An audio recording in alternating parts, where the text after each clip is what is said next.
Hello and welcome to Walk the Talk. I am Shekhar Gupta in New Delhi's DRDO Bhavan, in fact in its museum.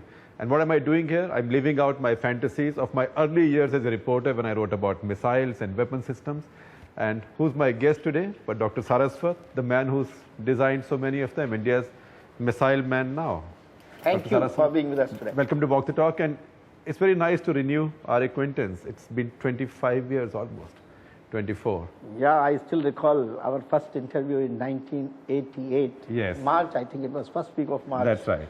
When both of us sat together in DRDO, no, at that time South Block. South Block. I think room number 132 or something. You have a brilliant memory. And you have the memory of a missile scientist. We talked about Prithvi missile, the first Right. launch of Prithvi at that time, which was conducted on 25th of February 1988. I don't know whether you call that. I recall that, and I mean, I remember you. You were a bit of a lightweight compared to now. Oh yeah, I was about 30 kgs less than what I am today. And yes. Maybe I had a few more here. So yes, I can make out that. But from the first Prithvi to now, you know, we've also been incredibly consistent in working on the same series. Now, you could either say we've taken too long with each, or we can say that we've stayed consistent to the idea and to the doctrine and to the concept and built on it. What's the difference between that first Prithvi and the Prithvi now, for example? And what's the difference between the idea of Agni, which was then floating in your head? In fact, the name at that point was classified. Yeah. And the Agni now, Agni 5. For this, I think we should go back to what was our vision when we started in 1983 IGMDP. Right. Integrated Guided Missile Development Program. Integrated Guided Missile I know armed forces love abbreviations. Yes, yes. And at that point in time, if you recall, we had planned to do 3 delivered systems to be delivered: Prithvi, Trishul, Akash. Right. And NAG was a technology building up for anti-tank third generation anti-tank missile, with one of the great technologies which were even at the infancy at that stage. Right. I think Hugh Cobra is what everyone used to look at that point. Yeah, used to call that kind of a trajectory. Right. And if you recall, we had done the Agni as one of the technology demonstrated at that time. For that itself was the beginning of what we have done with Agni 5. It was the beginning of a series of missiles to be built based upon that re-entry demonstration experiment. What's the real range of Agni 5? Agni 5 is 5,000 plus class of system. What is I would say plus plus? Whenever we design a system, it has a minimum range and a maximum range. But we tested close to the maximum range. So that means 5,000 could be 5,500, 5,800 of that order. But minimum side, we go to about 3,000. We are not pressured to understate the range. No, we are not pressured by anybody to understate any range, because there is no point in understating. So the Chinese are saying we are understating. Some Chinese commentators are saying we are understating it so as not to disturb the Western world.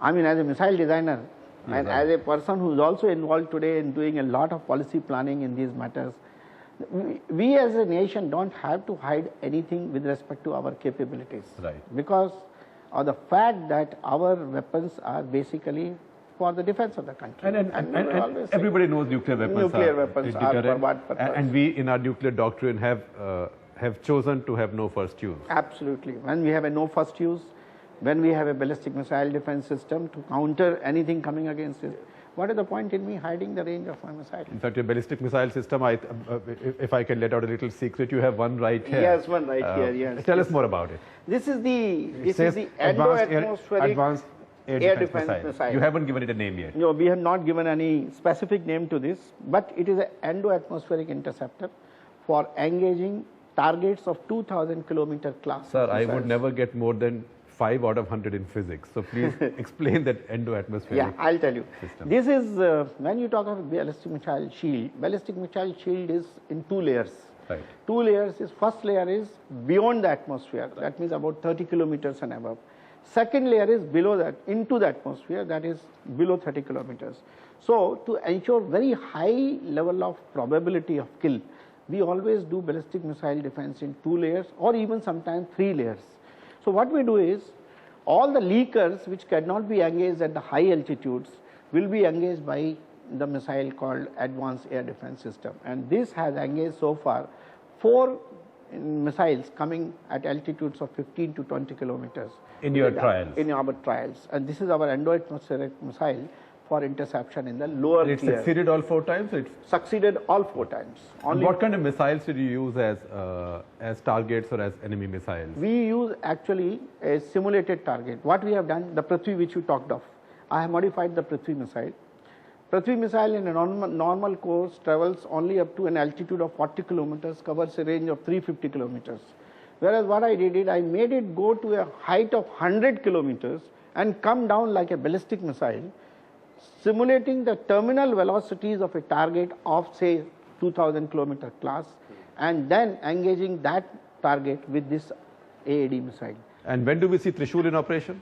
Trishul we have abandoned as a project. Right. It is no more planned to be inducted or anything. This was a closed project in which we developed all the technologies which were What essential. happened? I mean, did you lose your way? Basically, the Navy and the Army both said that what they need now, because we took longer than what they expected. Right. So what they did is they said that they want better missiles, and the Trishul technology is of the 60s or 70s technology, because it was a replacement for OSI AK missile in Navy and so on. So we said that okay, now we will complete the technology development, and it's a great learning from this, because the propulsion system, the complete guidance system of this, we directly translated into the Astra, except for the homing head we added here, and of course changes in this. So for us as a scientist, learning, but unfortunately we couldn't. Coming back to Agni, you describe it as a game changer. Why do you call it a game changer? It's a very good issue to be discussed, because I'll tell you, Agni has 2 aspects. Agni is a 21st century missile. Why is it 21st century missile? Because in terms of technology, it has brought India to the level where the most contemporary missiles and Agni are today comparable. Take the propulsion system, take the control system, take the aerodynamics, take the structure, take the re-entry vehicle, take any of the technologies which are there, including navigation, they are contemporary in terms of performance. So that is, as far as we are concerned, it is going to take us to a level from where we can do better in terms of ranges and performance. What is this system? This is Pinaka is a multi-barrel rocket launcher. This is our one blast device, but basically it is a Pinaka system. Yes. Pinaka multi-barrel rocket and launcher. Does this ride a Tatra truck or? It is also Tatra, same Tatra truck. DRDO seems to love the Tatra truck because everything else. We have been using Tatra trucks from 1986, right, when the Army advised us to start using only Tatra for all our launchers, mission control centers, launch control centers. But by the way, it was the only vehicle at that point in time having cross-country mobility, having mobility in snowbound areas, having the capability to operate at even 1,500 meters altitude. So that choice was absolutely right at that time. Do you have the NDTV Profit app? All the markets, all the news and your own homemade, ready-made portfolio available there for you. We will right now answer what you should sell, what you should buy when markets are down. Download at ndtvprofit.com/apps. Get the best app from the channel you trust.